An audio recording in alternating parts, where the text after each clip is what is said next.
The judgment falls, the weight of judgment. Commander Lisa Torres stood perfectly still in the center of the massive crystalline chamber. Her military uniform pressed and her spine straight despite the crushing weight of 1,000 alien eyes upon her. The intergalactic tribunal's courtroom stretched beyond human comprehension, its walls disappearing into swirling mists of energy that seemed to pulse with the collective thoughts of the assembled judges.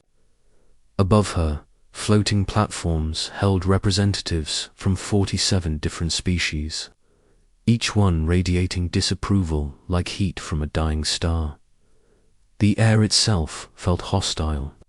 It carried the mixed scents of methane, sulfur, and something that reminded Torres of burnt electronics. Strange harmonics filled the space as the various alien species communicated in their native frequencies, creating a symphony of judgment that made her skin crawl. She had been in diplomatic situations before, had negotiated with hostile aliens and walked through war zones, but nothing had prepared her for this moment. To her left sat the other human representatives. Captain Robert Hayes kept his weathered hands folded on the table, his jaw set in the same expression he wore when facing enemy fire. Dr. Emily Watson nervously adjusted her glasses, her scientific mind probably calculating their chances of survival. Ambassador Marcus Chen looked older than his 50 years, the burden of representing all humanity weighing heavily on his shoulders. The accusation speaks. The primary judge descended from the highest platform, its form shifting between states of matter like liquid starlight given consciousness. When it spoke, the words bypassed human ears entirely, appearing directly in their minds with the force of a glacier cracking. The translation devices couldn't soften the cold hatred in its mental voice. The species known as humanity stands before this tribunal, charged with violations of the Galactic Preservation Codes. You are accused of technological recklessness, unauthorized military intervention, and threatening the established order of galactic civilization. Torres stepped forward, her voice carrying clearly through the vast chamber. Honored judges, we acted to save lives. The vegan colonies were under attack by the Shadow Fleet. 3 billion innocent beings would have died if we hadn't intervened. A sound like breaking crystals filled the air. It was laughter from the Crixian representative, a being that resembled a praying mantis made of living metal. Its compound eyes glittered with malicious amusement. Intervention, your species destroyed. An entire battle fleet using weapons that should not exist. You violated the Technology Limitation Treaty. Captain Hayes couldn't remain silent. Those weren't weapons of mass destruction. They were defensive systems designed to disable ships, not destroy them. The Shadow Fleet chose to overload their own reactors rather than surrender. The chamber erupted in a cacophony of alien sounds. Clicks, whistles, electronic squeals, and harmonics beyond human hearing created a wall of noise that felt like a physical assault. Torres watched the alien judges gesture at each other with tentacles, energy tendrils, and appendages she couldn't even identify. The defense crumbles. Dr. Watson activated her holographic display, showing detailed technical readouts. Honored Tribunal, our analysis clearly shows that human technology operates on principles unknown to current galactic science. We didn't violate any treaty because our methods were never covered by existing agreements. The Etherian judge, a being of pure energy contained within a crystalline matrix, pulsed with colors that translated as contempt. Unknown principles are forbidden principles. For 3,000 years, galactic civilization has maintained peace through controlled technological development. Humanity has existed in this galaxy for only 50 years, yet you dare to introduce innovations that could destabilize everything. Ambassador Chen stood slowly, his diplomatic training evident in every measured movement. We've contributed to galactic society. Our medical research has saved millions. Our agricultural techniques feed entire sectors. Our engineers prevented the collapse of the Rimwood trade routes. Surely these positive contributions outweigh a single defensive action. The Void Speaker emerged from the shadows of the chambers. Edge, a creature of living darkness, whose red eyes burned like dying stars. When it spoke, frost began forming on the human delegation's equipment. Positive contributions built upon a foundation of chaos. Humanity seeks to solve every problem through innovation and change. This threatens the stability our ancestors died to create. Torres felt her temper rising, but forced her voice to remain steady. Stability. While you debated trade sanctions for 6 months, the Shadow Fleet enslaved entire worlds. Your stability meant nothing to the children sold in alien markets. The verdict unfolds. The silence that followed was more terrifying than the previous chaos. Every alien in the chamber turned their attention to the humans, and Torres could feel the weight of their collective decision pressing down like a physical force. The floating platforms began to move, forming a complex pattern in the air above. Lights flashed between them as the judges communicated in ways beyond human understanding. Hours passed. The human delegation remained in their uncomfortable chairs. Designed for beings with entirely different anatomies, Torres watched the alien judges conduct their deliberations through displays of bioluminescence, energy patterns, and harmonic frequencies. She couldn't understand their methods, but she could sense the finality building in the air like an approaching storm. Finally, the platforms returned to their original positions. The primary judge descended until it hovered directly before Torres, its starlight form pulsing with what she recognized as satisfaction. Its mental voice filled her head with cold finality. The Intergalactic Tribunal has reached a unanimous decision. Humanity is hereby banished from galactic civilization for a period of 200 standard years. All human vessels, stations, and colonies beyond the Sol system will be evacuated within 1 galactic year. Quantum barriers will be established. Around human space, no human vessel will be permitted to leave this zone. The words hit Torres like physical blows. 200 years, generations of humans would live and die in isolation. All their colonies, their trade relationships, their contributions to galactic science would be severed in a single stroke. Captain Hayes shot to his feet, his chair clattering backward. This isn't justice. This is genocide through isolation. You're condemning our entire species for saving lives. The Crixian judge's laughter rang out again. Consider it an opportunity to reflect on the dangers of uncontrolled progress. Perhaps in 2 centuries, humanity will learn the value of stability over innovation. The seeds of defiance as alien guards moved to escort them from the chamber. Torres looked up one final time at the assembled judges. Her voice carried clearly through the vast space, each word chosen for maximum impact. You're making a mistake. Humanity doesn't break under pressure. We adapt. We overcome. We become stronger. When you next face a crisis that your stability can't handle, remember that you chose to throw away the one species willing to think beyond the boundaries of convention. The Etherian judge dimmed to barely visible levels. Such a crisis will not occur. The galaxy is at peace under our guidance. Torres smiled grimly as the guards surrounded her delegation. Famous last words. Outside the tribunal building, their ship waited on the landing platform. As they walked toward it, Torres activated her emergency communicator, sending a coded message to every human vessel in the galaxy. The message was simple but carried the weight of destiny. Operation Exodus begins now. We're going home, and we're going alone. The long journey home, the journey to the Sol system, took 3 weeks, traveling through space lanes that would soon be forbidden to human ships. Along the way, they encountered refugee convoys from the outer colonies.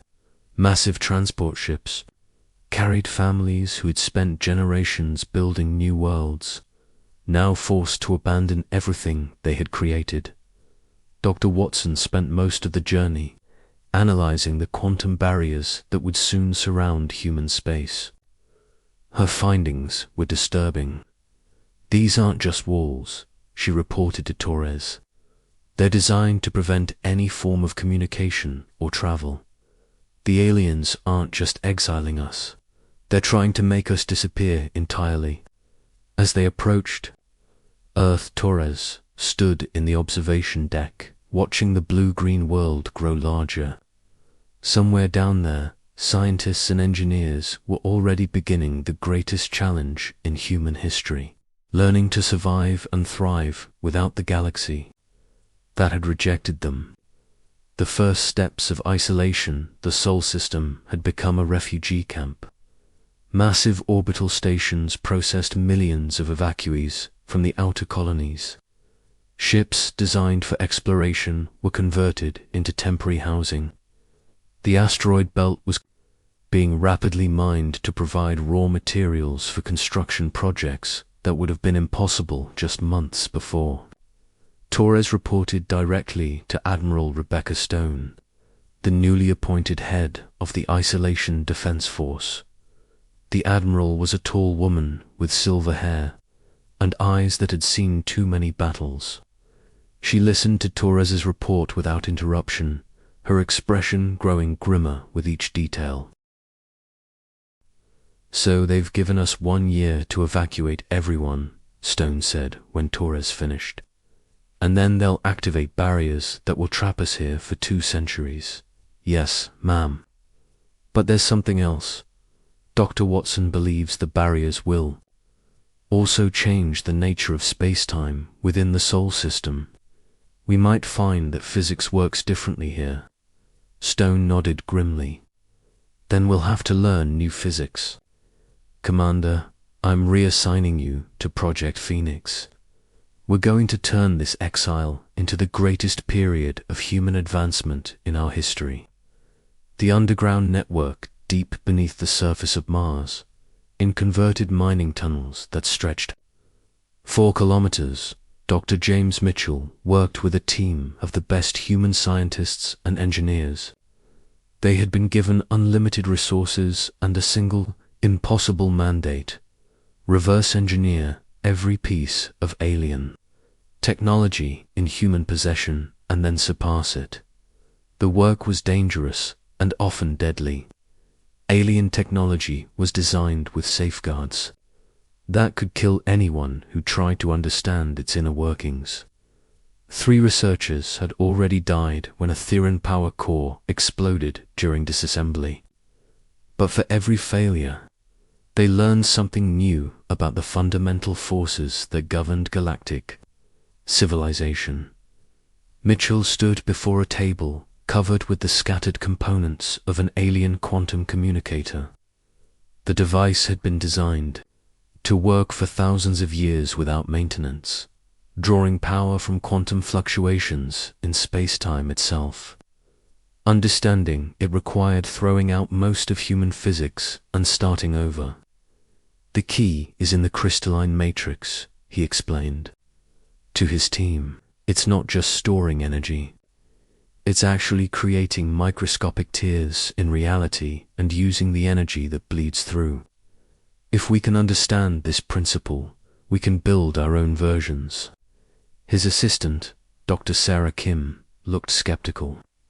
"Sir, creating tears in reality sounds incredibly dangerous. What if we accidentally damage space-time permanently?" Mitchell smiled grimly. "Then we'll learn from the mistake and do it better next time.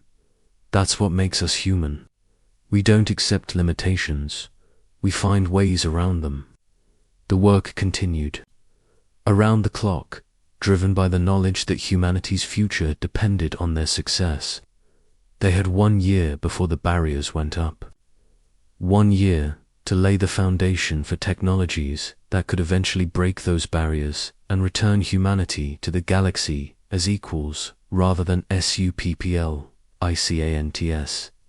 As Mitchell worked late into the Martian night, he could see Earth hanging like a blue jewel in the black sky. Soon, that would be the only world humans could see without barriers blocking their view. But he wasn't discouraged.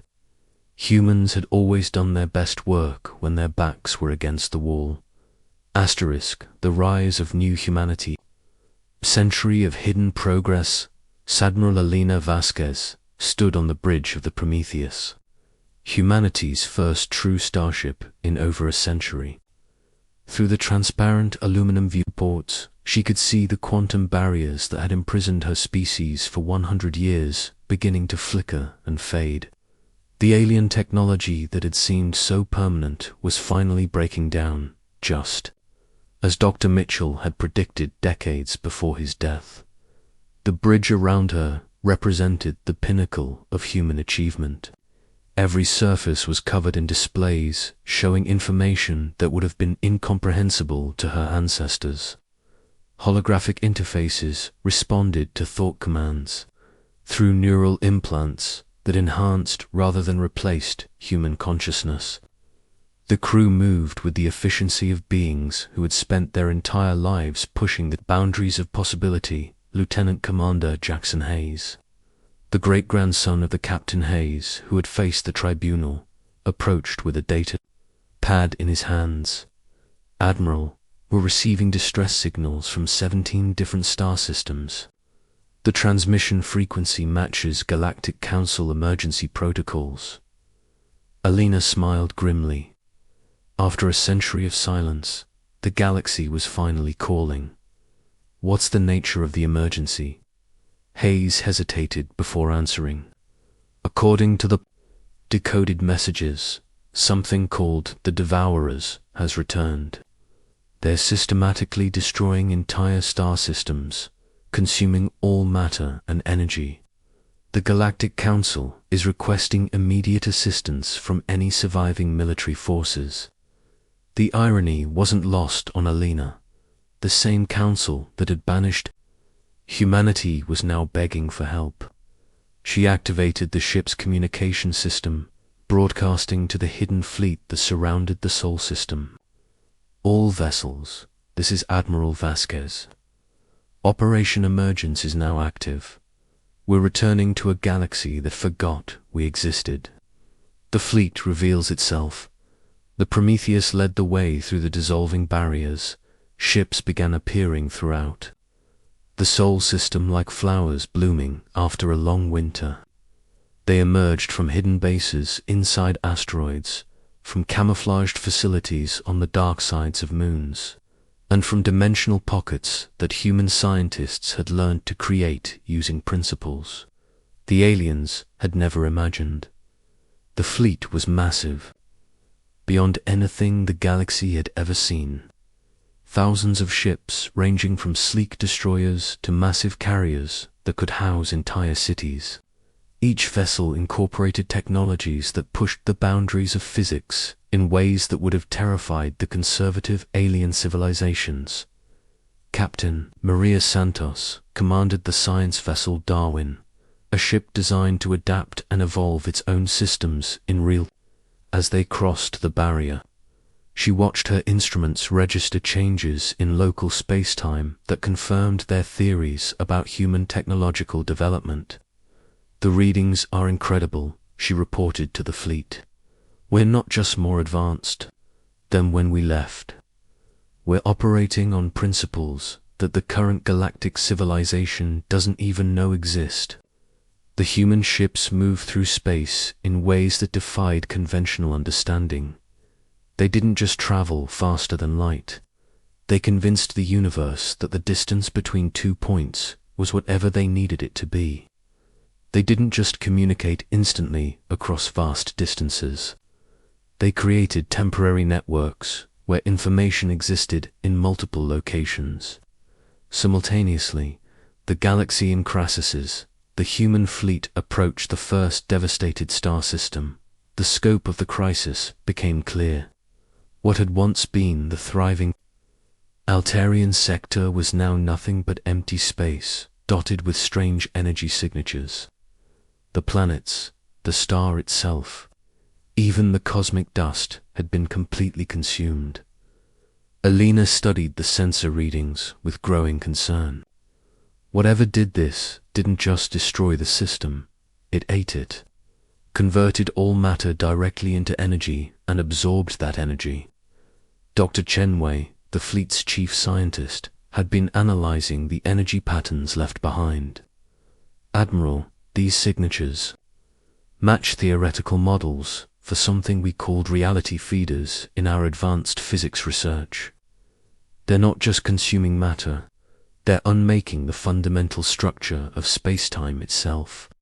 Through quantum communication networks, reports began flowing in from across the galaxy. The Devourers had returned after lying dormant for millennia, and they were more powerful than ever. Entire sectors were going dark. Civilizations that had existed for thousands of years were disappearing without trace. The Galactic Councils, emergency broadcasts painted a picture of panic and desperation. The same species that had banished humanity were now fleeing toward the galactic core, abandoning their colonies and research stations in a desperate attempt to survive. The desperate Plath, first direct communication from the Galactic Council, came as Elena's fleet approached the Vegal system, where humanity's original intervention had triggered their exile.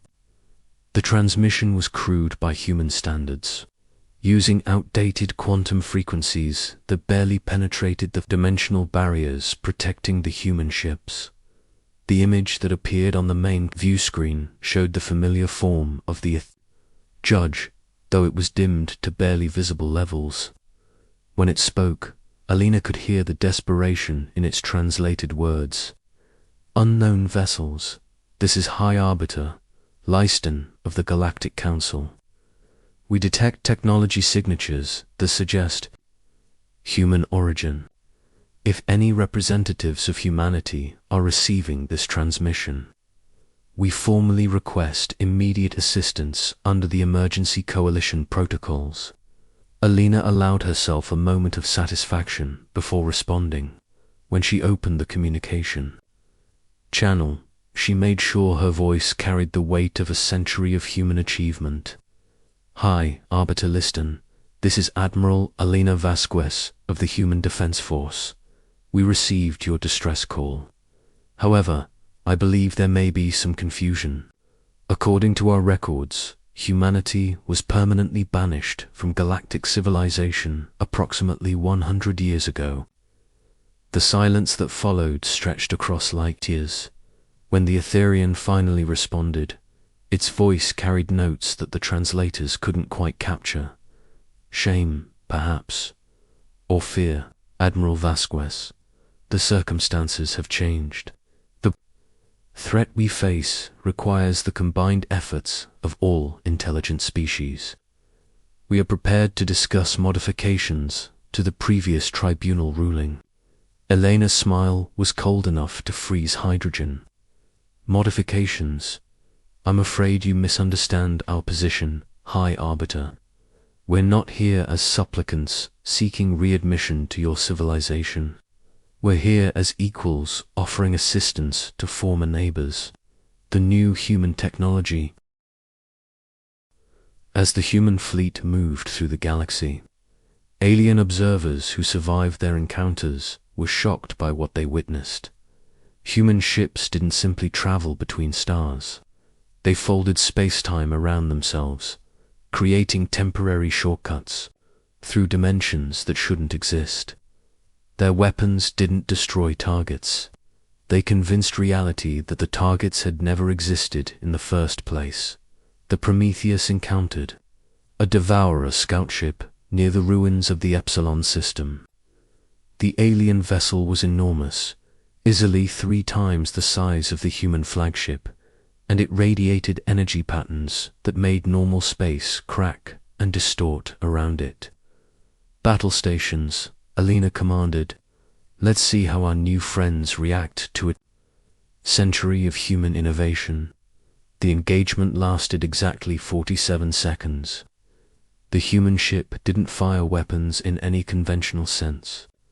Instead, it projected a field that caused the Devourer vessel to exist in a quantum superposition between destroyed and intact states. When the field collapsed, probability selected the destroyed option with absolute certainty. Similar engagements occurred throughout the galaxy as human ships encountered Devourer forces. The results were always the same. Technologies that had taken millennia to consume entire civilizations were neutralized by human innovations that treated the laws of physics as suggestions rather than absolute rules.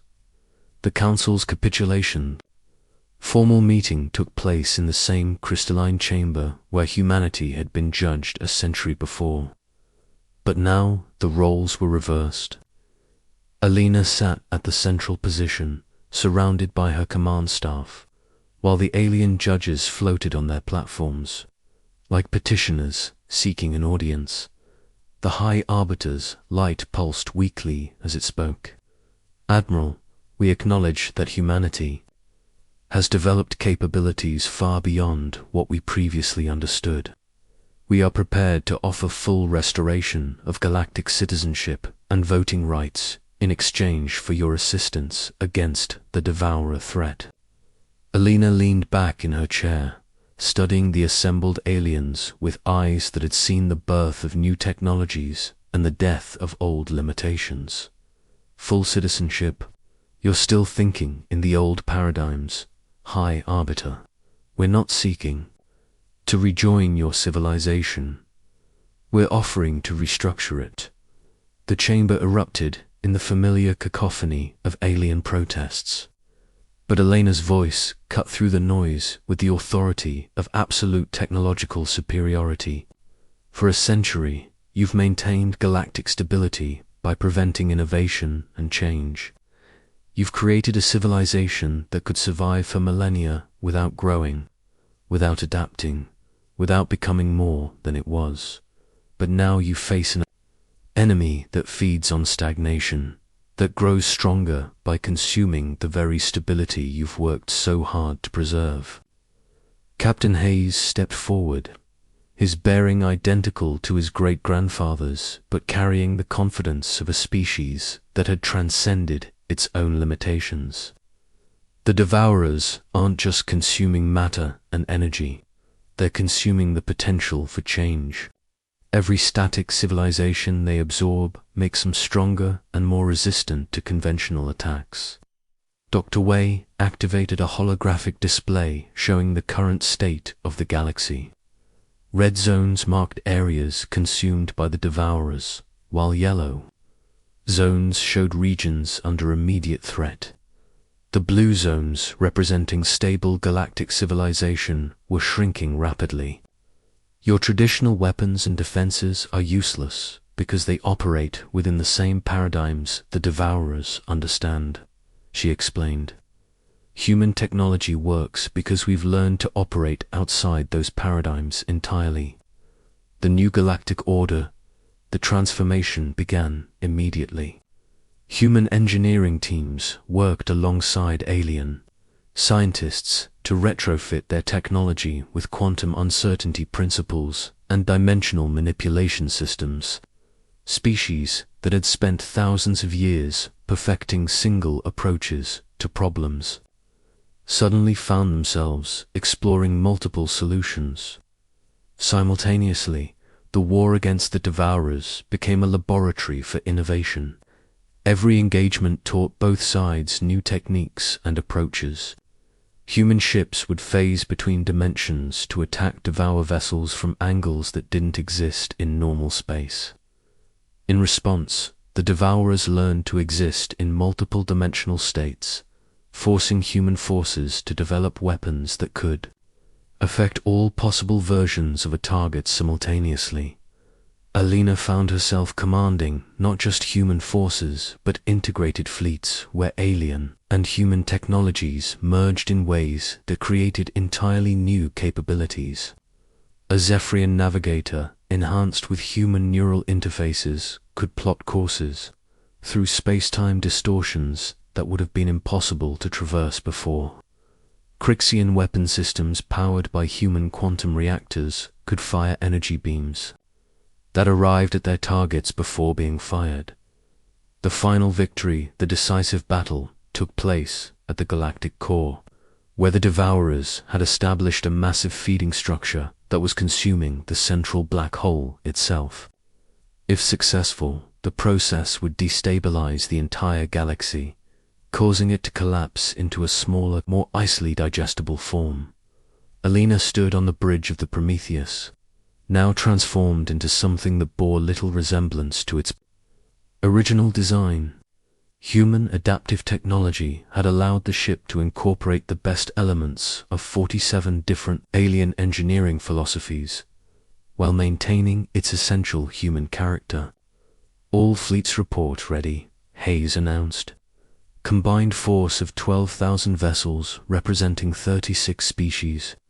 Total firepower equivalent to approximately 47 supernovas.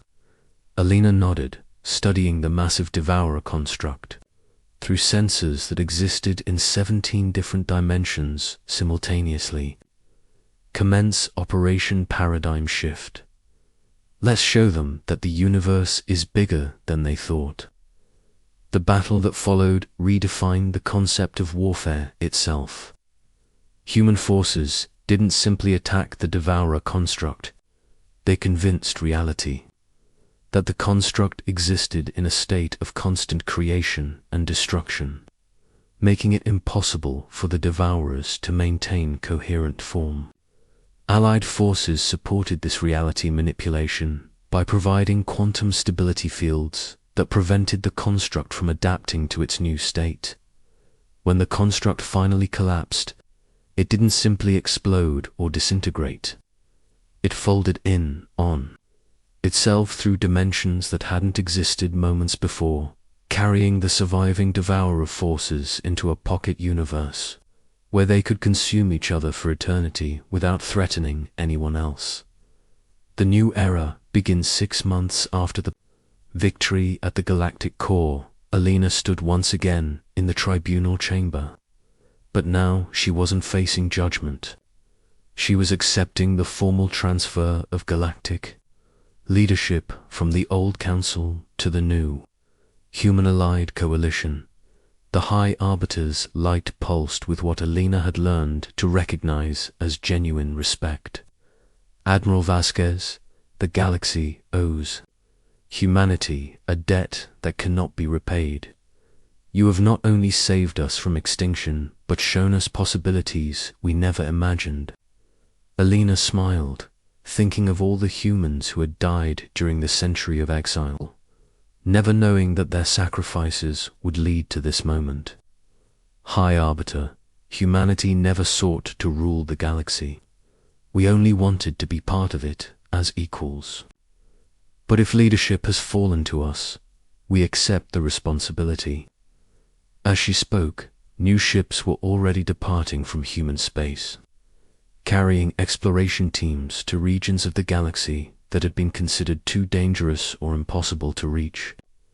Human colonies were being established in alternate dimensions, where the normal rules of physics provided even more opportunities for growth and development. The barriers that had once imprisoned humanity had become the foundation for technologies that made the entire galaxy a smaller, more connected place. Species that had barely communicated in millennia now shared instantaneous networks that allowed for true collaboration on a galactic scale.